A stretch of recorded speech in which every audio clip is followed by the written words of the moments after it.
Hello दोस्तों, स्वागत है आपको अपने यूट्यूब चैनल इन कॉन्सेप्ट में। तो आइए दोस्त, आज हम लोग क्लास 10 के लिए बिहार बोर्ड के लिए 17 फरवरी से जो आपका एग्ज़ाम होना हिंदी का, तो इसमें आज हम लोग हिंदी का वर्णिका का क्वेश्चन देखेंगे दोस्त। वर्णिका में आप जानते होंगे कि 1 चैप्टर से लेके 5 तक है। 1 से कहाँ तक है? 5 तक है। तो आज हम पाँचों चैप्टर का 10 मिनट में देखने वाले हैं। देखिए, सबसे पहला क्वेश्चन है दही वाली मगामा से कि मगामा क्या बेचती थी। तो बताइए मगामा क्या बेचती है? तो मगामा दही बेचती है। ऑप्शन बी इसका राइट आंसर है। अगला है कि दही वाली मगामा कहानी का कहानीकार कौन है? तो इसका कहानीकार है श्रीनिवास।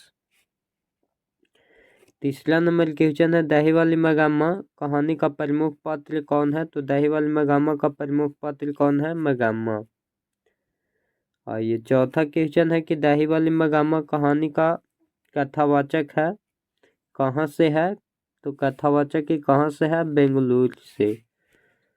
चलिए अगला क्वेश्चन है कि दही वाली मगामा कहानी किसे संदेश देती है? तो ये बहुओं को संदेश देती है। किसको संदेश देती है? बहुओं को। देखिए अगला क्वेश्चन क्या है कि मागमा के परिवार के कुल कितने सदस्य थे? तो मागमा के कुल परिवार 4 हैं। 5 नहीं मारिएगा, 5 गलती हो जाएगा आपको। 4 हैं। एक मगामा है, एक मगामा के बाहू है जो नजामा हो गया, और एक पोता हो गया, और एक बेटा हो गया।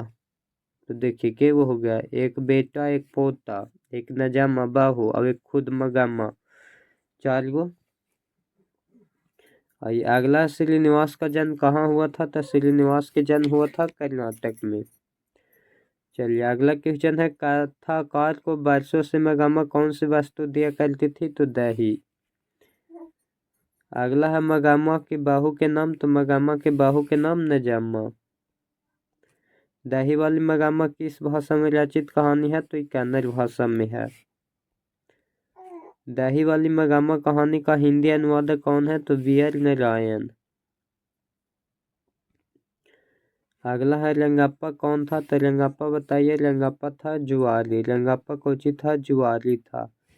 ये रंगाप्पा कौन है? तो रंगाप्पा जुआरी था। जुआरी। रंगाप्पा जुआरी था। मगमा का पुत्र नहीं था, नजामा का भाई भी नहीं था, मगमा का पौत्र भी नहीं था। इनमें से कोई नहीं हो जाएगा। अगला है कि मगामा एवं नजामा के बीच झगड़ा मिटाकर ऐसा संबंध स्थापित करने का माध्यम कौन था? तो ये मगामा के पोता। देखिए अगला कथावाचक को मगामा क्या कहती थी? बहन जी। गलत बात। मौसी जी नहीं, माँ जी कहती थी। क्या? माँ जी। दही वाली मगामा का कथावाचक है बेंगलुरु की एक संभ्रांत महिला। ये अगला है अधिक बुद्धिमान कौन थी? तो अधिक बुद्धिमान नजमा निकली थी, मगमा की बहू।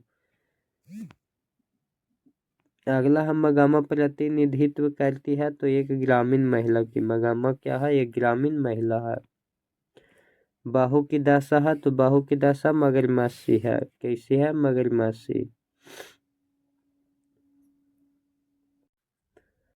और ये इसके बाद वाले हम लोग देखते हैं सेकेंड चैप्टर में। दहते विश्वास कहानी में किस राज्य को बाढ़ एवं सूखा से प्रभावित किया गया है? तो ये उड़ीसा के, उड़ीसा राज्य के किया गया है दोस्त। देखिए अगला है कि दहते विश्वास कहानी में स्कूल कहाँ है? तो स्कूल था टीले के नीचे। आप पढ़ लिए होंगे इसीलिए हम जल्दी से फास्ट चल रहे हैं। अगला क्वेश्चन है कि किस लेखक के कथा साहित्य में उड़ीसा का जीवन गहरी आंतरिकता के साथ प्रकट होता है? तो सातकोली होता।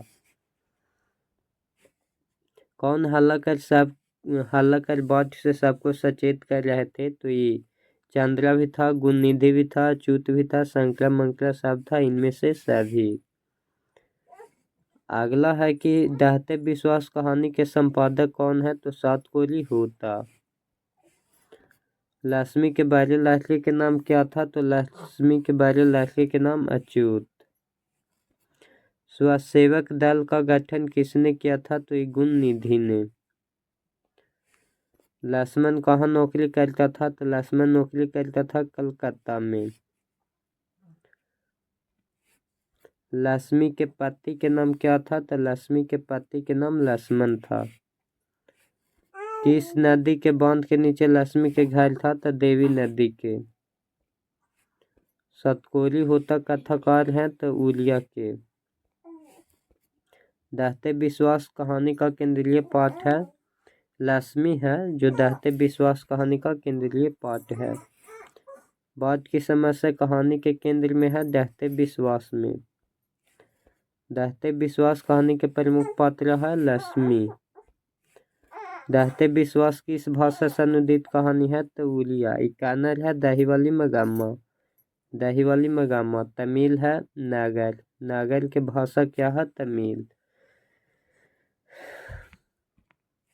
दहते विश्वास कहानी किस लेखक द्वारा अनुदित है? तो ये राजेंद्र प्रसाद मिश्र। बी.आर. नारायण दहीवाला मगामा। अगला है तुरई के फूल की तरह खिलखिलाकर हंसते लोग सरसा मुरझा गए। यह पंक्ति किस कहानी की है? तो दहते विश्वास। बारी बारी से गांव के लड़कों किसकी निगरानी कर रहे थे? दिलाई बांध के। लक्ष्मी अपने दोनों लड़कियों और छोटे बेटों को सुलाकर कहाँ गई? गुहाल में। घर पर दो लड़कियों और साल भर के लड़कों को लेकर कौन अकेली ही रहती है? लक्ष्मी। सतकोरी होता का जन्म हुआ था 29 अक्टूबर 1929 को। हाल की राय पर लेकर बीघे भर में खेती कौन करवाई थी? तो लक्ष्मी। अगला देखिए, अगला क्वेश्चन है कि माँ कहानी किस लेखक द्वारा रचित है? तो माँ कहानी किस लेखक द्वारा है? ईश्वर पेटलिकर। मांगू के माँ की कितने संतानें थी? तो 4। एक मांगू के बैरी बहन के नाम क्या था? मांगू के बैरी बहन के नाम बताइए। तो कामू। क्या दोस्त? कामू। और 2 मांगू की माँ की संतानें थी, बेटा था। मांगू के अलावा 3। मांगू के अलावा बोलेगा तो 3 मांगू के माँ के कितना? तो 4। आइए अगला क्वेश्चन है कि मांगू के अलावा उसकी माँ को कितने संतानें थी? तो मांगू के अलावा 3। माँ कहानी का मुख्य पात्र कौन था? मांगू।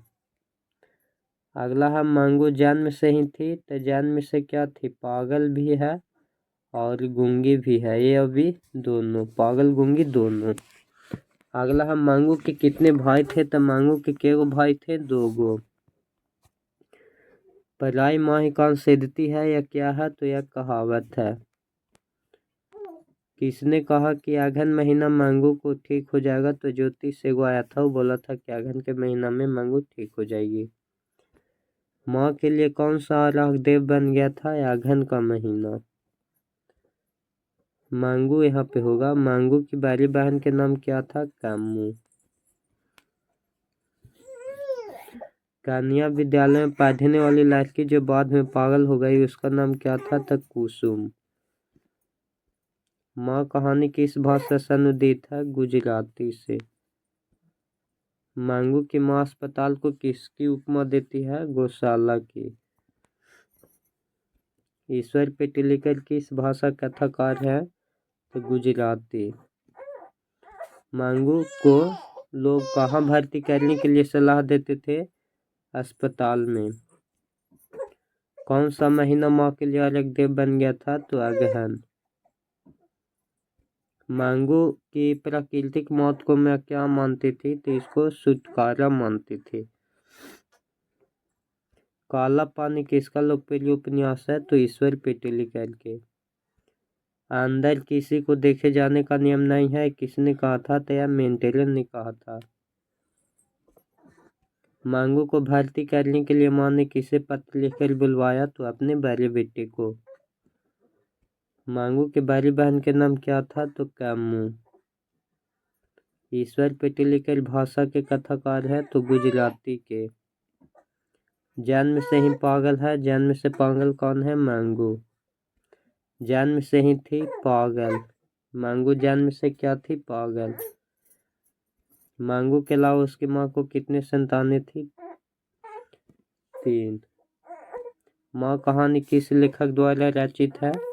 ईश्वर पिटलिकर। मांगू की माँ की कितने संतानें थी? 4। मांगू के अलावा कहेगा तो 3, बेटा बोलेगा तो 2। माँ मांगू के अस्पताल के लिए किसको उपमा देती थी? गौशाले की। ईश्वर पिटलिकर कहाँ के लोकप्रिय कथाकार हैं? तो गुजरात के। मांगू कब से पागल है? तो जन्म से। पागलों के अस्पताल में उपद्रवी मरीजों कैसे रखा जाता है? कैमरे में बंद कर।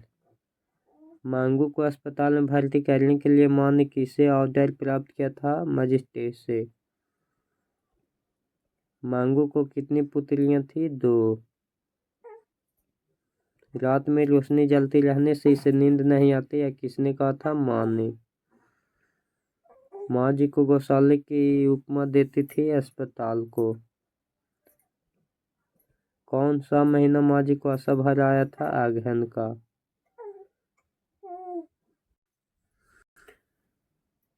आइए अगला क्वेश्चन है कि नगर कहानी के कहानीकार हैं? तो नगर कहानी के कहानीकार सुजाता हैं। नगर कहानी में मुख्य पात्र कौन है? तो पपत्ती। सुजाता का जन्म कब हुआ था? तो सुजाता के जन्म 3 मई 1935 को। कालवेदन के तुलनात्मक व्याकरण के अनुसार पंडित लोग की दूसरी राजधानी कहाँ थी? तो मैदुली। अंग्रेजी भाषा में मैदुली को कहा जाता है मदुरा। यूनानी लोग मैदुली को कहते हैं मेदुरा। नेता लोग द्वारा किसके विरुद्ध जुलूस निकाला गया? तो महंगाई के विरुद्ध। बाली अम्बाल के लड़की के नाम क्या था? पपत्ती। पपत्ती को क्या हुआ? बुखार, मेनिंजाइटिस, जो माइंड में होता है। पपत्ती कितने साल के थी? 12 साल के। मीनाक्षी मंदिर कहाँ है? तमिलनाडु में। बाली अम्बाल को रूम नंबर वाले कैमरे में जाना था 48।